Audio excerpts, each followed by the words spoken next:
جس عظیم ہستی کا ذکر خیر ہوگا وہ ہستی ہے سیدنا عثمان بن عفان رضی اللہ تعالی عنہ کی۔ خاندانی وجاہت اور شخصی شرافت، یہ دونوں چیزیں سیدنا عثمان رضی اللہ تعالی عنہ کی شخصیت میں جمع تھی۔ صورت کے اعتبار سے بھی ممتاز تھے، انتہائی گورے چٹے، صورت قد میانہ تھا۔ نبی اکرم صلی اللہ علیہ وسلم سے عمر میں 3 سال چھوٹے تھے کہ گھر سے باہر کے لوگوں میں جس نے سب سے پہلے اسلام قبول کیا وہ کون ہے؟ حضرت ابوبکر کے بعد عثمان رضی اللہ تعالیٰ عنہ۔ بیرے روما نام کا ایک کنواں تھا جو ایک غفاری شخص کا تھا، اور وہ بہت مہنگی قیمت پر لوگوں کو پانی بیچا کرتا تھا۔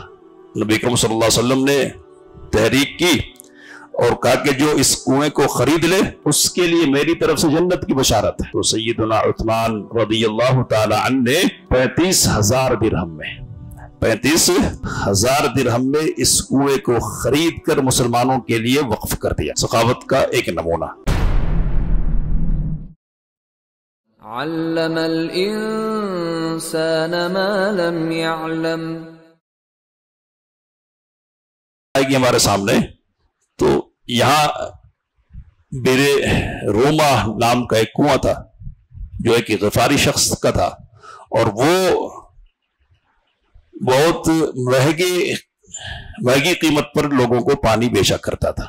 نبی اکرم صلی اللہ علیہ وسلم نے تحریک کی اور کہا کہ جو اس کنویں کو خرید لے اس کے لیے میری طرف سے جنت کی بشارت ہے۔ تو سیدنا عثمان رضی اللہ تعالی عنہ نے 35,000 درہم میں 35,000 درہم میں اس کنویں کو خرید کر مسلمانوں کے لیے وقف کر دیا۔ سخاوت کا ایک نمونہ۔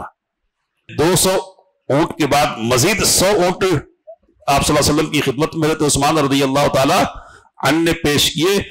اس طرح سے سونا وغیرہ کے علاوہ 930 اونٹ یکے بعد دیگرے انہوں نے نبی اکرم صلی اللہ علیہ وسلم کی خدمت میں پیش کیے، اور 70 گھوڑے بھی نبی اکرم صلی اللہ علیہ وسلم کو انہوں نے پیش کیے۔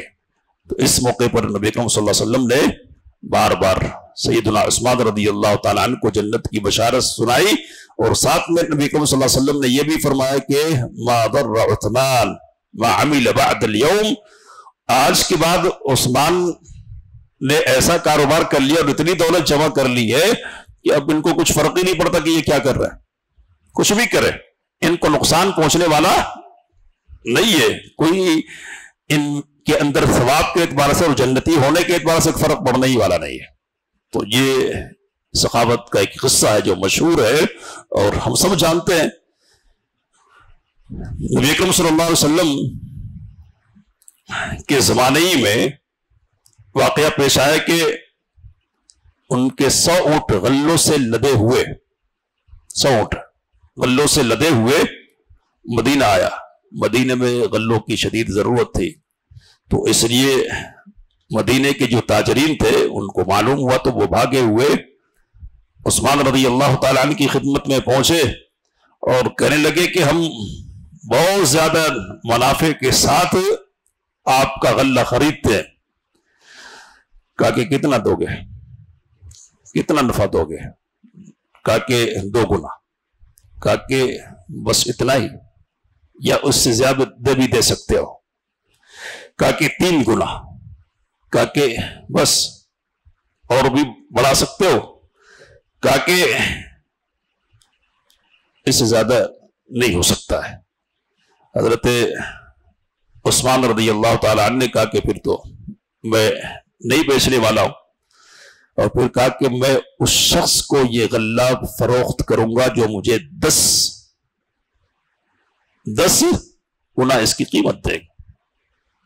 اور لوگ حیران ہو گئے، کہنے لگے کہ 10 گنا کون دے سکتا ہے، یا 3 سے آگے بڑھنے کی بات نہیں ہوئی ہے، 10 گنا کون دے گا؟ سبوں نے ہاتھ جھاڑ دیا۔ حضرت عثمان رضی اللہ تعالیٰ نے کہا کہ یہ میری طرف سے اللہ کی خاطر مدینہ والوں کے لیے صدقہ ہے، اور اللہ مجھے اس صدقے کا کتنا دے گا؟ تو کم از کم 10 گنا تو دے گا ہی۔ حضرت ابو طلحہ رضی اللہ تعالی عنہ کے ساتھ ان کا ایک قصہ ہے کہ مسجد کے باہر مجھے اور کہنے لگے کہ آپ نے مجھے 50,000 درہم دیے تھے مجھے ادا کرنے، وہ میرے پاس آ گئے ہیں، آپ کسی کو بھیج دیں میں ادا کر دیتا ہوں۔ تو سیدنا عثمان رضی اللہ تعالی عنہ نے کہا کہ هو لک یا ابا محمد معونۃ لک علی مروتک، میں نے آپ کی مروت کو دیکھتے ہوئے آپ کے لیے بطور مدد تحفے کے طور پر دے دیا، آپ کو ضرورت نہیں واپس کرنے کی، میں کسی کو بھیجنے والا نہیں ہوں۔ تو اس طرح سخی تھے حضرت عثمان رضی اللہ تعالی عنہ، شخصی طور پر یہ خوبی تھی۔ میں نے یہ بات آپ کے سامنے رکھی کہ اسلام قبول کرنے والوں میں کون سا نمبر ہے ان کا؟ مردوں میں 4تھا نمبر ہے۔ اسلام قبول کیا تو تکلیفیں اٹھانی پڑی۔ ان کے چچا ہوتے تھے حکم بن ابی العاص، چٹائی میں لپیٹ دیتے اور دھواں دیتے اور اس طرح تکلیف پہنچاتے، اور تکلیف پہنچا کر یہ کہتا یہ کہ یا تو محمد کا دین چھوڑ دو یا اسی طرح تکلیفیں اٹھاتے رہو۔ حضرت عثمان رضی اللہ تعالی عنہ کہتے کہ یہ تو کچھ بھی نہیں ہے، آپ جتنی چاہے تکلیفیں مجھے پہنچا لیں، لیکن میں نے جو کلمہ پڑھ لیا نا اس کلمے کو چھوڑنے والا نہیں ہوں۔ تو چچا تھک گیا، لیکن حضرت عثمان رضی اللہ تعالی عنہ کو کوئی فرق نہیں پڑا، اور چچا نے تھک کر عثمان کو تکلیفیں دینا چھوڑ دی۔ لیکن ایک عام ماحول بنا ہوا تھا تکلیفیں دینے کا، دوسرے لوگ بھی تکلیف پہنچاتے تھے، اور سن 5 نبوت کے پہنچتے پہنچتے تکلیفیں بہت زیادہ بڑھ گئی مسلمانوں کی۔ تو اس موقع پر نبی اکرم صلی اللہ علیہ وسلم نے صحابہ کرام رضوان اللہ تعالی علیہم اجمعین کو مشورہ دیا کہ حبشہ کی طرف ہجرت کر جاؤ۔ کیوں؟ تو حبشہ کا جو بادشاہ ہے وہ رعایا پرور ہے، نرم دل ہے، اور جو لوگ اس کے سائے میں ہوتے ہیں ان پر ظلم نہیں ہوتا ہے، وہ رعایا کا خیال کرنے والا ہے۔ تو مجھے امید ہے کہ وہاں تم لوگوں کو امن اور سکون نصیب ہوگا۔ تو پہلے 12 کے قریب لوگوں نے ہجرت کی ہے، تو ان ہجرت کرنے والوں میں حضرت عثمان رضی اللہ تعالی عنہ بھی تھے، اور عثمان رضی اللہ تعالی عنہ کے ساتھ ان کی زوج محترمہ صاحب زادی رسول سیدہ رقیہ رضی اللہ تعالی عنہا بھی تھی۔ نبی اکرم صلی اللہ علیہ وسلم سے داماد جدا ہو گیا ہے اور بیٹی بھی جدا ہو گئی ہے۔ ہر باپ کی طرح آپ صلی اللہ علیہ وسلم کو بھی فکر تھی کہ داماد اور بیٹی کس حال میں ہے، لیکن اب آج کا زمانہ تو نہیں تھا نا، اتصال کا زمانہ اور فوری طور پر رابطہ اور کانٹیکٹ کر لینے کا زمانہ۔ ایک بڑھیا آئی، بڑھیا حبشہ سے، تو پوچھا کہ دیکھا کیا ان کو؟ تو بڑھیا نے کہا کہ میں نے دیکھا کہ آپ کی بیٹی گدھے پر سوار تھی اور آپ کا داماد گدھے کی رسی پکڑے ہوئے چلے جا رہے تھے۔ تو یہ اطلاع جب نبی اکرم صلی اللہ علیہ وسلم کو پہنچی ہے تو نبی اکرم صلی اللہ علیہ وسلم نے اطمینان کا اظہار کیا اور خوش ہو کر آپ صلی اللہ علیہ وسلم نے کہا کہ صاحبہم اللہ، اللہ ان دونوں کا ساتھی ہو، اللہ ان دونوں کا ساتھی ہو۔ اور پھر کیا فرمایا؟ کہا کہ ان عثمان اول من ہاجر بأہلہ بعد لوط علیہ السلام، عثمان لوط علیہ السلام کے بعد اپنے گھر والوں کے ساتھ ہجرت کرنے والے پہلے شخص ہیں۔ اور ایک روایت میں ہے کہ انہما لأول من ہاجر بعد لوط و ابراہیم علیہ السلام، ابراہیم اور لوط دونوں علیہ السلام کے بعد یہ پہلے شخص ہے، دونوں پہلے باضابطہ ایک فیملی کی شکل میں ہجرت کرنے والے۔ تو یہ سمجھنا چاہیے کہ ابو بکر کو اولیت کا بہت سارا شرف حاصل ہے نا، تو حضرت عثمان کو بھی ایک اولیت کا شرف حاصل ہے۔ وہ کون سا شرف ہے؟ پہلا مہاجر ہونے کا شرف. تو پہلا مہاجر کون ہے؟ حضرت عثمان رضی اللہ تعالی عنہ. ہجرت کر کے گئے 6 مہینے یا اس سے کچھ بڑھ کر زمانہ گزرا ہوگا کہ ایک اطلاع پھیلا دی گئی حبشہ میں. کیا اطلاع؟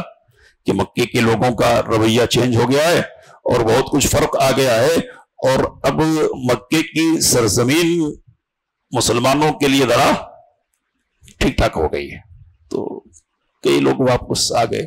تو ان لوگوں میں حضرت عثمان رضی اللہ تعالی عنہ بھی تھے اور اپنی اہلیہ کے ساتھ آئے. لیکن پھر حالات تو ایسے ہی تھے، مصائب اور بڑھتے ہی گئے.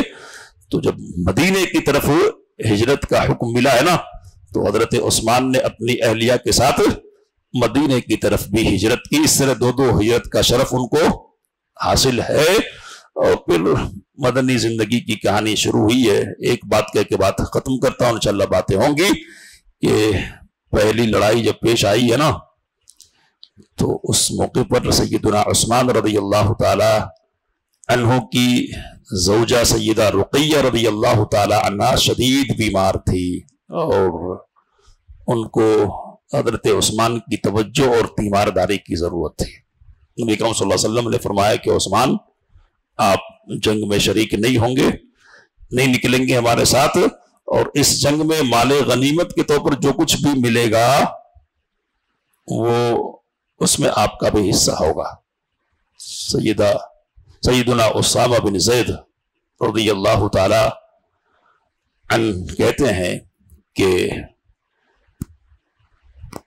بدر کی جیت اور فتح کی خوشخبری جب مدینے میں پہنچی ہے، 2 لوگوں کو بھیجا تھا نبی صلی اللہ علیہ وسلم نے، حضرت عبداللہ بن ابی رواحہ رضی اللہ تعالی عنہ اور زید بن حارثہ رضی اللہ تعالی عنہ. تو جس وقت فتح کی خوشخبری مدینے کی گلیوں میں پہنچ رہی تھی، اس وقت ہم نبی اکرم صلی اللہ علیہ وسلم کی صاحبزادی کی تدفین سے فارغ ہو رہے تھے. یعنی نبی اکرم صلی اللہ علیہ وسلم کی غیر موجودگی میں اور لڑائی کے زمانے میں سیدہ رقیہ رضی اللہ تعالی عنہ فوت ہو گئی. اور پھر حضرت عثمان کو ایک اور شرف حاصل ہو گیا. وہ شرف کیا ہے؟ تو وہ ہے ذو النورین ہونے کا شرف. یعنی نبی اکرم صلی اللہ علیہ وسلم نے اپنی چوتھی صاحبزادی بلکہ تیسری صاحبزادی سیدہ ام کلثوم رضی اللہ تعالی عنہا سے عثمان رضی اللہ تعالی عنہ کا نکاح کر دیا، اور پھر کچھ دنوں کے بعد ان کا بھی انتقال ہو گیا. تو اس موقع پر نبی اکرم صلی اللہ علیہ وسلم نے کہا تھا کہ اگر میرے پاس کوئی اور بیٹی ہوتی تیسری ایسی، تو میں عثمان کے نکاح میں اسے بھی دے دیتا. تو یہ بڑی بات تھی جو نبی اکرم صلی اللہ علیہ وسلم کی طرف سے سیدنا عثمان کے لیے کہی گئی. اور یہ شرف تو ہے ہی کہ عثمان پوری انسانی تاریخ میں کیا ہے، پوری انسانی تاریخ میں اکیلے شخص ہیں کہ جن کو کسی نبی کی 2 بیٹیوں کے شوہر ہونے کا شرف حاصل ہوا ہے. ذو النورین پوری انسانی تاریخ میں اور کوئی نہیں ہے. عثمان یہاں انسانی تاریخ میں پوری ہیں، اکیلے ہیں. تو یہ عثمان ہے، غنی ہے اور ذو النور ہے، اور اسلام کے پہلے مہاجر ہیں. انشاءاللہ گفتگو کا سلسلہ جاری رہے گا. اللہ ہمیں ان باتوں سے مستفید فرمائے. آمین وآخر دعوانا الحمدللہ رب العالمین. علم الإنسان ما لم يعلم